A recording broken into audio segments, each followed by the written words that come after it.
PTI वालों को मेरे ख्याल में समझ नहीं आती। मतलब ये इमरान खान के दुश्मन है या दोस्त है। मतलब बड़ा सिंपल और सादा सा, एक सेकंड में आपको पता लग जाएगा सज्जन है कि दुश्मन है। जिस किसी के वहमो गुमान में भी नहीं होता कि जो आइडिया ये इमरान खान के कत्ल का ढूंढ कर लाते हैं, किसी को पता भी नहीं होता कि इस तरीके से भी कि किसी को कत्ल किया जा सकता है।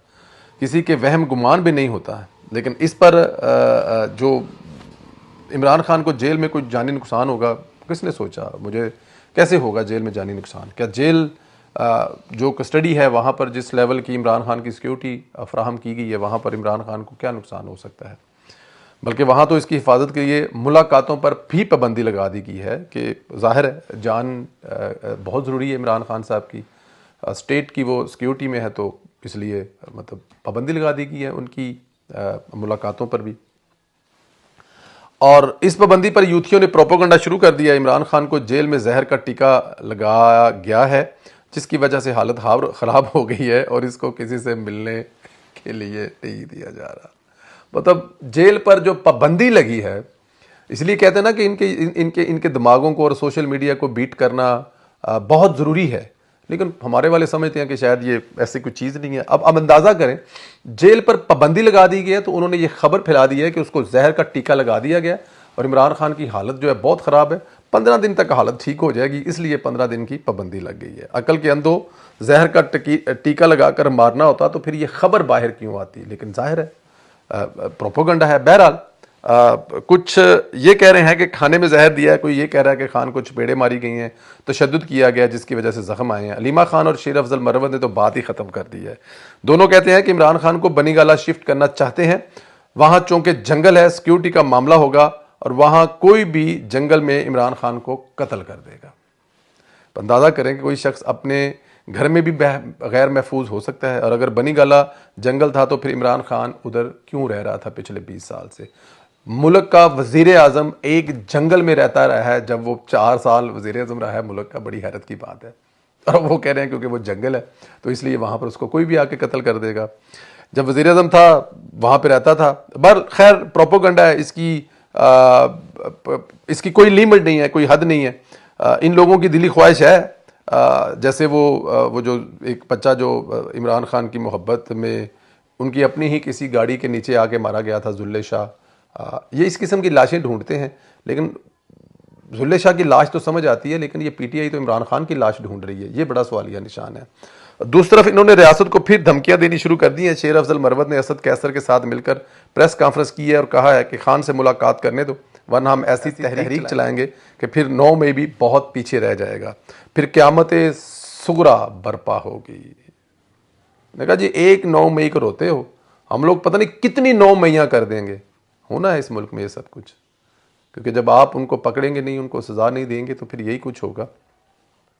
गोलियों से हमारा फिर सीना भी छलनी कर देना। आप सिर्फ इनके ख्यालात का अंदाज़ा करें कि कितने पुरतशद्दुद और खून ख्वार हैं। ये एक बार फिर इमरान खान की आड़ में 9 मई जैसा प्लान कर रहे हैं। इस बार ये खैबर पख्तूनख्वा से लॉन्ग मार्च की शक्ल में लश्कर लाना चाहते हैं जो आफाक पर हमला करेगा।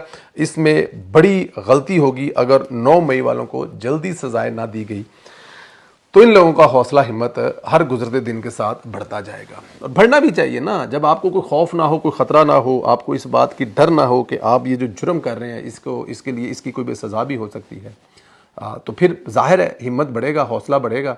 और फिर अगर ये सवालिया निशान यहाँ पर उठाया जाए कि सज़ाएँ क्यों नहीं मिल रही, तो फिर इस पर भी सवालिया निशान होंगे। इस पर भी बहुत मुख्तलिफ़ तरह की जो क़यास राइयाँ आती हैं, बहुत मुख्तलिफ़ तरह से थ्योरियाँ आती हैं कि सहूलतकार हैं, इमरान खान के साथी अंदर हैं, सिस्टम में अब भी इमरान खान मौजूद है। बहुत सारी बातें आती हैं और फिर आपको किसी न किसी तरह से वो बातें माननी पड़ती हैं। आपको लगता है कि आपको वो बातें माननी पड़ेंगी या माननी चाहिए, लेकिन कोई नहीं, क्या हो सकता है, कैसे हो सकता है। ये तकवीयत मिलती है उन बातों को जो फिर सोशल मीडिया पे लिखी जाती हैं 9 मई वालों को सज़ा ना देने की वजह से। अच्छा जी, इनका हौसला इतना बढ़ चुका है कि ये पहले IMF को ख़त लिखा कि कर्जा मत देना, उन्होंने दरख्वास्त मुस्तरद की दी, तो अब यूरोपीय यूनियन के पास चले गए हैं।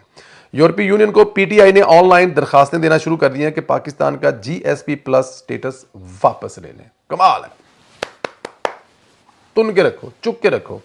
हल है इस मुल्क की आवाम का। अभी मैं बताता हूं कि जीएसपी के बंद होने से किस जिले को कितना नुकसान होगा। जीएसपी स्टेट्स के तहत पाकिस्तान यूरोप भर में जो मसनूआत एक्सपोर्ट करता है, इन पर टैक्स ड्यूटी सिफर हो जाती है। अगर होती है तो मामूली होती है। इससे पाकिस्तान का बड़ा फ़ायदा होता है। हमारी बिजनेस कम्युनिटी जिसका माल बाहर यूरोप में एक्सपोर्ट होता है, उन्हें बहुत फ़ायदा मिलता है। सबसे ज़्यादा फैसलाबाद के बिजनेसमैन को होता है, क्योंकि इनका ज़्यादा माल यूरोप जाता है। आपको ये भी बताता चलूँ कि फैसलाबाद वालों ने पीटीआई से बहुत मोहब्बत की थी तो आया था। अब आप मुझे ज़रा ये बताएं कि ये जो कर्जा नहीं मिलेगा तो क्या अफगानिस्तान का नुकसान होगा, पाकिस्तान की आवाम का नुकसान होगा? तनख्वाहें देने के लिए पैसे नहीं है, मुल्क चलाने के लिए पैसे नहीं है, कर्जा नहीं मिलेगा तो इसको चला नहीं सकते आप। चलो वो नहीं मानी, उन्होंने रिजेक्ट कर दी। इमरान खान की दरखास्त आई है, उन्होंने कहा भाई तुम्हारा ज़ाती मामला है, इससे हमारा कुछ लेना देना नहीं। तो उन्होंने जिन नया तरीका ढूंढ लिया, उन्होंने कहा जी कि चलो कोई बात नहीं, अब चलते हैं यूरोपियन यूनियन के पास और उनसे कहते हैं कि जी इनकी ये जीएसपी प्लस है ना, इसको आप मतलब कि ख़त्म कर दें। तो उसका ख़त्म करने के बाद जो सबसे ज़्यादा असर पड़ेगा ना, वैसे तो पूरे मुल्क पर पड़ेगा, बट फैसलाबाद वालों, यहाँ पे नून लीग 2 सीटें जीती हुई है और जिनको तुम लोगों ने जिताया हुआ है ना, वो तुम्हारा कारोबार ख़त्म करने जा रहे हैं। लाडला, मोहब्बत, प्यार, फैसलाबाद वालों को तो मज़ा आ रहा होगा, मुआशी शाहराग काटने की तैयारी हो रही है। खैर, लाडली जमात है, वोट दिया हुआ है, एंजॉय करें। मैं और इस पर क्या बहस कर सकता हूँ। अगर ये कुछ हो जाता है, खुदा ना करे जो कि होना नहीं है, ये सियासी स्टंट है वो जो इमरान खान साहब अपने बेवकूफ़ यूथियों को बेवकूफ़ बनाने के लिए इस्तेमाल करता है, इसके अलावा कुछ भी नहीं है। लेकिन आप अंदाज़ा करें ज़रा, आप सोचें ज़रा कि वो कर क्या रहा है, कि वो मुल्क को बंद करने के साथ साथ यहाँ पर आने वाला दुनिया की हर तरफ से जो कुछ सहूलत है, जो कुछ पैसा है, वो या तो नहीं आना चाहिए। मकसद क्या है कि बादशाह सलामत ताकत के जोर पर जेल से निकलकर शहबाज शरीफ को हटाकर खुद उस कुर्सी पर बैठेंगे। इसके सिवा और कोई मकसद नहीं है। भारत हमेशा ये कोशिश करता रहा है कि जीएसपी स्टेटस वापस लिया जाए, लेकिन अब ये मुतालबा पीटीआई से होकर आ रहा है। भारतीय ख्वाहिश को पूरा करने का ठेका पीटीआई ने ले लिया है। जीएसपी प्लस स्टेटस वापस कराना तो रोजे अव्वल से भारत का ख्वाब रहा है।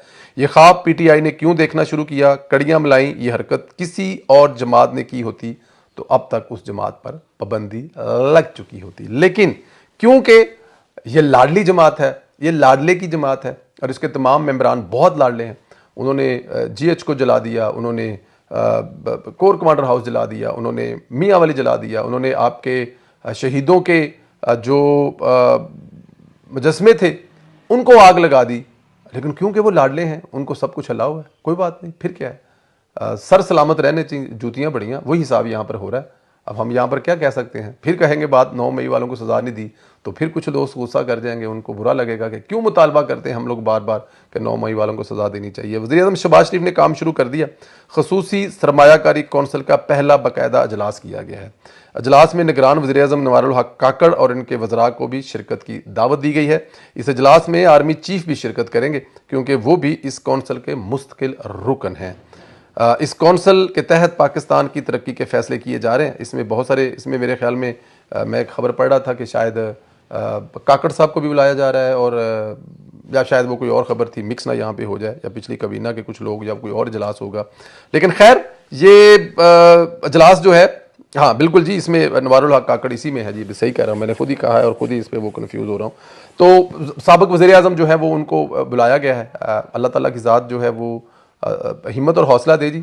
एक तरफ ये इंतशार पसंद है जो दुनिया भर में आप पर पाबंदियाँ लगवा कर आपकी इकॉनमी को तबाह करना चाहते हैं, और दूसरी तरफ ये सर फिरे लोग हैं जिनमें शहबाज शरीफ साहब और उनकी कबीना है, जो ये चाहते हैं कि इन हालात से भी मुल्क को बाहर निकाल दिया जाए। अब कौन कामयाब होगा ये ज़रा आप कमेंट करें। क्या इमरान खान पाकिस्तान को बैंकरप्ट करवाने में कामयाब हो जाएगा, या फिर शहबाज शरीफ की हुकूमत इन मुश्किल तरीन हालात में से मुल्क को निकाल पाएगी? अपना ख्याल रखें, इजाज़त दें। चैनल को ज़रूर सब्सक्राइब करें, बेल आइकन को प्रेस करें, व्हाट्सअप में ज़्यादा से ज़्यादा ग्रुपों में शेयर करें। ट्वीट एक करूँगा, एक दुखियारी माँ की एक तकलीफ़ वाली ट्वीट होगी जिसमें एक बच्ची जो है वो